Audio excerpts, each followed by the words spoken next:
Hello everybody, welcome to Marriage Moment Tuesday. We're filming this on Tuesday. I'm Jason, this is Renee. Definitely not marriage experts or marriage counselors, just marriage advocates, and we would love for your marriage to be as good as it can be. That's why we do these videos. We want to honor God in our marriages because He's the one that created marriage, and He has a pretty good plan, believe it or not. And we have been for the last, a long time. We took a break over the summer while my liver tried to kill me. But we're back and we're going through these two books for women only, for men only. These are revised versions of two older books that these two people did a ton of research and surveys, and it's incredibly helpful information just to help you as a man understand your wife and you as a woman to understand your husband. I've actually got 4 more of these that I'm going to give away tomorrow night. If you're watching this on Tuesday the 29th, tomorrow night, Wednesday the 30th, I'm going to give these away at our Wednesday night thing that we're calling Things You Won't Hear on Sunday Morning. Because it's Wednesday night, we're going to talk about the third part of marriage, and that is God-honoring sex. We're going to talk about that tomorrow. So I hope you'll join us for that at 6 o'clock in the auditorium. Today's little topic is going to be a struggle for people like me. For men? For the guys. Because this whole topic, as soon as we say the word that this topic is this chapter talks about, most guys are just gonna glaze over because we don't understand. The word has been convoluted and twisted and used so much in our culture that most guys think when they hear this word, I'm never gonna understand that, I'm never gonna get it right, why even try? So, one of the things I find really helpful about this chapter is the redefining of this word. Yeah. So we're going to do that. And the word is romance. But men actually do want romance. Come back to the light, guys. Focus for just a few minutes, and we're going to talk about romance, what it really is, and why you as a guy really do want romance in your relationship. In fact, the two surveys that they did, 84% of men said, yeah, that, when we define it like this, right, I want that in my marriage. So if you're like most guys, this is something you want but probably don't understand. So help us understand and redefine. Okay, so let's just redefine it from the very beginning. Okay. What men are wanting when it comes to what romance is to them, because remember, men are wired differently than a woman. I'm different than you. Yes. And the way I think is different than the way you think. Yes. And the way I experience the world and love and intimacy is different than the way you do. It seems pretty complicated. Yeah, it is. But it's amazing when it works. It is. So when we think of a man really does want romance, what it's actually saying is a man has a longing for connection with his wife, to have togetherness, not all the time, but quite often togetherness, and fun, intimate time with his wife. When I read the chapter title, I went, this is going to be a hard one. And then when I read that definition, that men long for connection, togetherness, fun, and intimate time, I find that to be 100% true. Yeah. If that's what romance is, then I'm in for that. Let's have some connection, some togetherness. That's what marriage is. Mm-hmm. And fun. And fun. It should be. Marriage should be fun. Yeah. So it says, I think it's going to help us ladies to understand why our man, if he hasn't been making any romantic moves or doesn't seem to come across as romantic, there are 2 things that keep a man from doing that, and that's going to help us be understanding about this. So the first one is they have internal hesitations, and we're going to talk about those first, and then the redefining of romance to a man. Yeah, she called it the gender gap. Yeah, the gender definition. And I would add, there's a third one that they didn't talk about, but I think it's legit why men are hesitant or don't understand or aren't romantic. It's because of our cultures, the gap between my understanding and our culture's definition. Our culture has set us up as men for failures. Every man on TV is a boob, he's an idiot, he's a clod is her word. Yeah. Every man you see on TV when it comes to interaction with the wife is just a complete idiot. And so our culture has kind of set us up for failure. I think it's put an unrealistic expectation in our ladies' lives, and it's put an expectation on men that we will never live up to, so why even try? Yeah. That's true. That's my 2 cents worth. Okay, so I'm you done. added the extra one. I added number 3. You're welcome. So let's start with the 3 internal hesitations that a man has when it comes to trying to be romantic with his wife. The first thing is he has self-doubt. He thinks, I won't do a very good job, so I'm not even going to try that. And we have talked about that 100 times on these videos. That is something in a man. If we feel like we might fail, we would rather not try. Right, because you don't want to risk looking like you're inadequate. Or like looking you- dumb, or Yeah. looking stupid. Yeah. And so it did give a little point in there that I thought that's really interesting, because a man can't practice this and then do the real thing. It has to actually be the thing at that moment. Because you kind of think about like sports and stuff that men are involved in. You practice, and then you do that so that you're really good at the game. There That's is a no really good practice point. You just in romance. sink or swim. Yes. So you can kind of understand why a man would have that hesitation. So that's one we need to understand.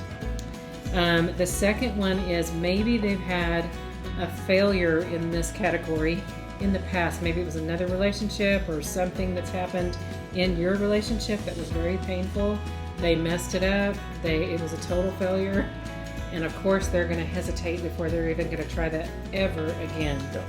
And one of the things in that one may be true in your marriage, that if they do something really amazing one time, like do a really amazing romantic gift at a Valentine's Day or an anniversary or something, they're almost worried that they won't be able to top it the next time, so they're not going to do it. Just for the fear of not being able to do better the next time. Yeah. You can understand that as a man. Yeah. And then the last one on those hesitations is it's hard to change gears. And I think women need to understand, I don't think this is so true for a woman, that for a man to be in a practical, highly intense work environment and then come home, you've got to change gears to be ready to be romantic and spend time with your wife and your family. And you actually need a little bit of decompression time. Yeah. And so I think that's a huge gift we can give our men, to give them that time so that they'll be more available later. So if they need to go do something quiet or just sit and watch TV for a little bit, play a video game, go do something outside, whatever it is they need that helps them, and you need to communicate about that. The woman really needs to understand that, and that's hard when you have little kids at home. Yeah, for sure. When the man comes home, the woman is ready for them to take over. Right. They have just come from work and they need a little bit of time to switch gears, to be ready and available for their wife. So those are the hesitations, and those are understandable. So now we want to get into this redefining of romance to understand for the two genders, there's a gap.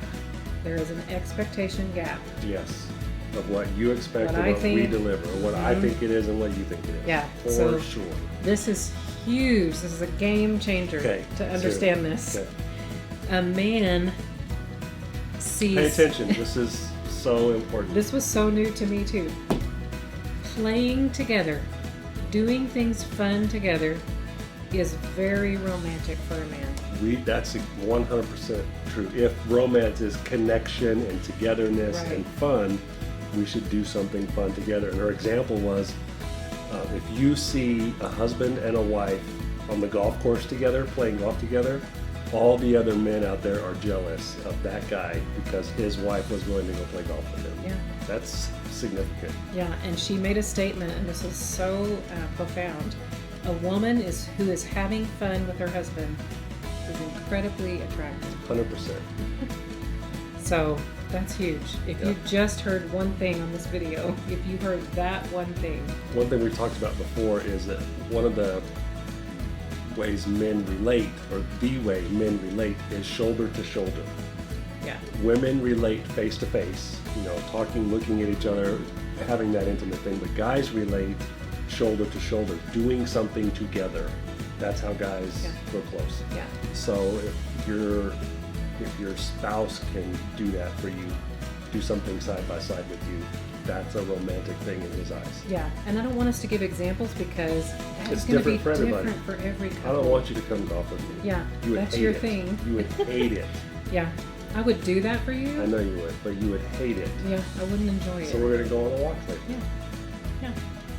So the second one, this is the redefining of romance. Romance, yes. The second one is very interesting too. That romance for a man without sex is going to feel pretty incomplete. They're together. Does not feel complete. Romance, say it again. Romance without sex may not feel complete for a man. Yes. They are connected for a The man. end of romance should be sex. Sex. That's not always true for a woman. I know, So that's a what man we're needs to saying. understand that. But no, the woman needs to understand that. Yeah. And Because this chapter is romantic. yes. So I think it helps on this part when she was talking about this. It helped me to read this sentence that for a man, romance, especially when sex is involved, it is escaping the nonstop pressures of life. That is huge for a man, and that's part of the romance that he is expecting and wanting in his life. And sex is a big part of that. I don't know if I've said this, but just a reminder that tomorrow night we're talking about this. We're going to Yeah. break this down. This whole what is God's plan for your sex life, and it is there's so much in Scripture, and we're going to look at that tomorrow night, Wednesday the 30th. If you're watching after that, you missed it. Yeah. So we get to the point of what can a woman do? What can y'all do, ladies? So if you want to help your man out with this, with romance and just understanding the differences, redefining it in your marriage, you want to encourage your husband. So it said, take opportunities to go play. Look for those opportunities and be ready. And I don't know if people understand this. Did you know housework waits for you? It waits as long as you need it to wait. The dishes can wait. Uh-huh. The clothes can be dirty. Yeah. I had to do my own dang laundry the other day because Yes, you they did. can wait. Yeah. Yeah. It actually waits. But I want to just point out something on this. It says to encourage your man. And one of the quotes from one of the guys that really stood out to me was, if I try and it's not so great, and you remind me of how ungreat it was, Yeah. I probably am not going to try for another 5 years. Yeah. So find something positive in the attempt. Don't dwell on the negative. Be encouraging, not discouraging. Yeah. You don't want to be teasing your husband if it went badly and 10 years later you're still teasing him about it. Guaranteed he's not going to try again. Yeah. That's understandable. Yeah. So we're going to encourage our husband. We want to always be thinking about enticing our man. That we need to understand that in his mind, even though we're married, he still wants something to catch. That is the way you were designed as a man by God. Yep. So I want to be sure that I'm making myself the kind of friend and lover that you constantly want to pursue. I don't That's a want to powerful give statement. yes, I don't want to give examples there either because that's going to be different for every man in life, and you've got to figure that out. So, and part of that is this next set of telling your man what you like and what you want. What romance for you looks like, Mhm. what you're hoping for. And you kind of have to figure that out. I think that's something that we just take for granted, but that's super helpful. Like, here's Yeah. what I think it is. Yeah, Maybe you could, give us a framework. right. And I think that's really good to communicate about that. And remember, it can be email, it can be a letter, it can be a text. It doesn't have to be sitting face to face. Let's Right. talk about this. Let us know, ladies. We need to know. We need to Yeah, know we stuff. need to know. Otherwise, we're just shooting in the dark And for those of us that have been married so long, forever. it changes sometimes. 100%. My desires and my wants have been changing. And I even have one that I'm going to tell you about sometime. All right. So communicate Maybe about on our that. wall. Yeah. This last one, this is the last one, and we're going to stop after Okay. this one, that it is so important, and this seems wrong, and this seems maybe selfish, especially if you still have children living at home. A wife must make her husband number one after God. Yep. And you feel selfish, you feel like you're leaving the kids out, you feel like you're not being a good parent if you're putting the husband above the children and the children are not, everything's not revolving around the children constantly. It's a huge thing to do that. How many times have we seen a marriage crumble or suffer because the kids are more important than the marriage? It happens all the time, and it's such an easy trap to fall into. But the truth is, the best thing you can do for your kids is have a great marriage. Yeah. And study after study has proven that. And when you make your marriage the number one relational priority in your life, every relationship in your life benefits from that. All of them, especially your kids. For sure. So we did it. That's it? Yeah. That's all That we was talk the about with chapter. romance. Yes. Not so scary. Not so bad. Thanks for watching. I hope this helps. We'd love to help you. Send me an email. Come tomorrow night. Comment on the video. Smoke signals. Good. However you would like to communicate, we'd love to be a part of it. Thanks for watching.